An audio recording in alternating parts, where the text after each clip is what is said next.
What's up YouTube? My name's Alec and this is Alec Makes Things.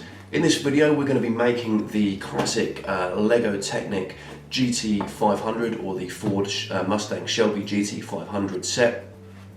This is a really cool set, something I've been looking forward to building for a while. This was originally released in January 2022 and I've only got it in 2023, so it's been a little while since it was released. The box itself, pretty cool, shows you the finished product on the front, and it also shows that there's an augmented reality app down here. And because this is an official collaboration between Ford and Lego, you've actually got the Ford logo on the front of the box as well. The top of the box shows a 1:1 scale wheel to give you an indication of how big the final product's going to be when it's finished. Something that they do on quite a lot of the boxes. On the rear of the box you've got the back side of the car, and you've also got an image of the real life car as well, so you can see what that actually looks like. Obviously super cool car and really good representation of that in Lego. This is a pullback function car, so there's no motors or pneumatics or anything particularly complex like that.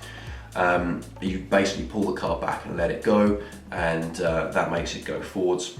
There's also a replaceable trigger mechanism which is attached to the back of the car, replacing this piece here, and essentially that means you can charge the wheels up. It acts like a ratchet, and then you press it like a trigger to make it go forwards. And you can either choose to have that on the car, or you can have the kind of more polished back end piece on the car. This is probably more if you want to have it in a display cabinet, and this would be more if you want to actually play with the model itself. So that's the box. So I'm really looking forward to building this, and there's around 544 pieces in this box, and although that's not an awful lot compared to some of the kits, it does retail for around $50 US, and I think that price reflects the number of pieces that you're going to get, as well as the functions and functionality of the kit itself. So this is the manual itself, and I think it's pretty basic. It's not super thick like you get with some of the models, where you get 2 or 3 manuals and they're kind of thick tomes. But one of the downsides, probably the only downside of this manual, because it's very easy to use, it's very user friendly, the pages are very thin, and as you open them I think you get these creases forming down the middle, and I kind of like to keep everything in as mint condition as possible, and that just makes it very difficult with this if you need to kind of look into the the crease of the page to see what components are being used. There's also not a lot of information on the car itself, like the actual Shelby GT500. At the beginning of the manual it jumps straight into the build phases, and there's 2 main build phases in this manual, 4 bags of pieces. So there's 2 bags both titled number 1 and 2 bags both titled number 2, and you use all of the number 1 bags for phase 1, all of the number 2 bags for phase 2. At the rear of the book, or the manual, you've also got the parts list, which just shows you everything that's included in this particular kit, with all of the part numbers itemised. You also have at the back a comparison between the real life model and the Technic model as well.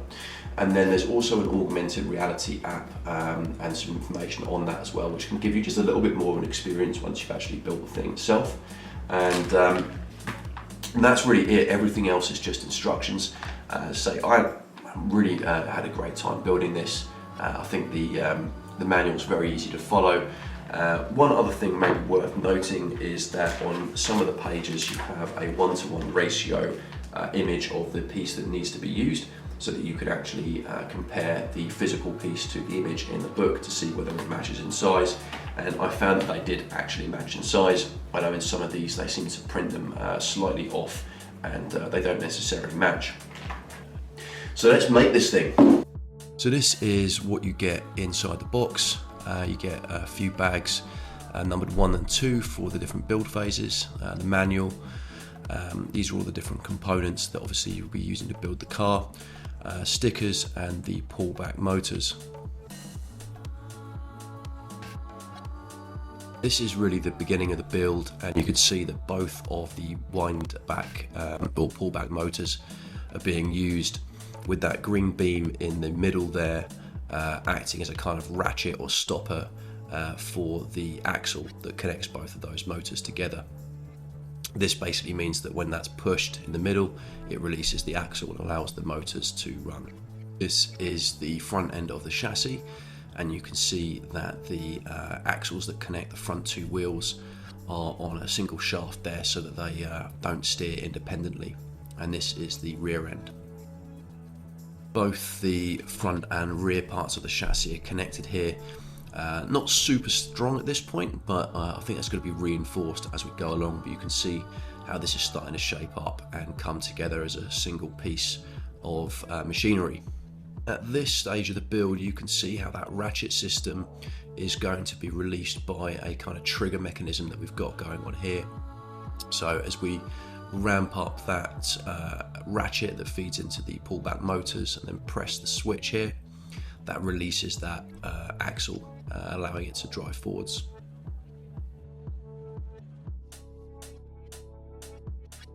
This is the end of the first phase of building, so we've basically used all of the parts in bags, both the bags named number 1, and you can see that the shell of the car is starting to come together here. We've got the roof on, we've also got quite a few stickers in place on the side. Really nice little details, I think, that are added by that as well. The front axle obviously in place, starting to look really good. The front of the car here is starting to come together. I really like this. You've got the kind of indicators and lights on. These bits are a little bit, I'm not sure how they're going to be held in place, but I think they're starting to look really, really good. And in here we've got the wheel arches on, and something that I particularly liked about this was how you've got these little pins that connect through the other connecting pins to combine multiple pieces together. I thought this was really clever, and I'm keen to use these in my own creations. Here you've got the front of the car, looks absolutely awesome. Looks like it's ready to chew up the road in front of it. Yeah, I think this looks proper mean. So this is the finished product. I had a great time making this. I thought it was a really fantastic experience. A good couple of hours of work to put it all together, but I think the finished product looks absolutely awesome. I've got the build on this with the more complete back end rather than the trigger. I have had a play with the trigger and it's good, but I'm going to be putting this on my display cabinet, and I wanted it to look as good as possible. So this, I think, is just a really, really cool car. It looks great. I think it's got some nice little features.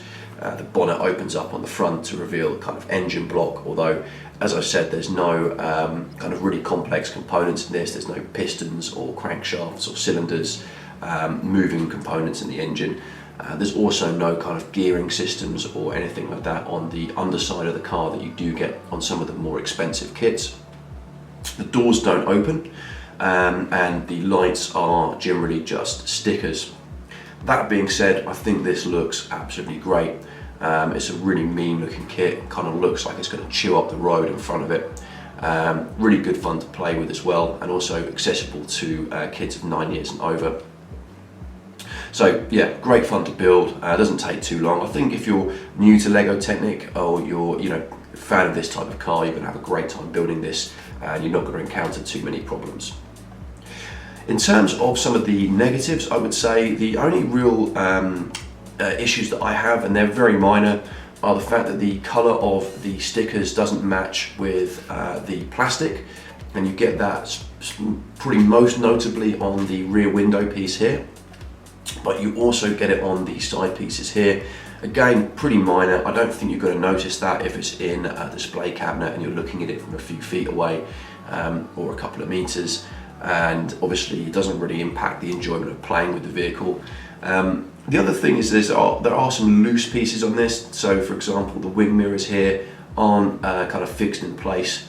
They can kind of move around, which doesn't necessarily add anything to the overall aesthetic. And then on the front here, there's these pieces as well, which kind of do move around. So if you are going to put that on display, or if you're going to be firing it into walls as you pull it back and let it go. They're going to move around, so you want to just make sure that they're kind of like where you want them if you're going to display it. But the pull back and go function is pretty basic, pretty good fun. Obviously you can set up your own little rigs or ramps or tracks or whatever, or racing against the other versions of these cars. I personally just like having these on display once I've built them. But yeah, overall I think really good kit. Looks really good. It's got a nice weight to it. It's not overly complex. It's pretty easy to put together, but at the same time it's a nice challenge. The stickers, I'm not always a big fan of trying to put stickers on. I find it hard to get them on straight a lot of the time. But in this particular case, there's quite a few places to line them up to, so it's not too bad. Although I did make a few mistakes putting the stickers on here and there. If you've built this LEGO Technics kit, I'd be keen to know your thoughts. Did you enjoy it? Was it what you wanted? Did you have a good time? Did you have any issues with it? Let me know in the comments below. And if there's also any kits that you want to see me build or review, let me know what they are in the comment section below as well. And yeah, thanks for watching. If you do want to see more content like this, click the like and subscribe button. And we'll just end with some clips of the car being used with the trigger mechanism.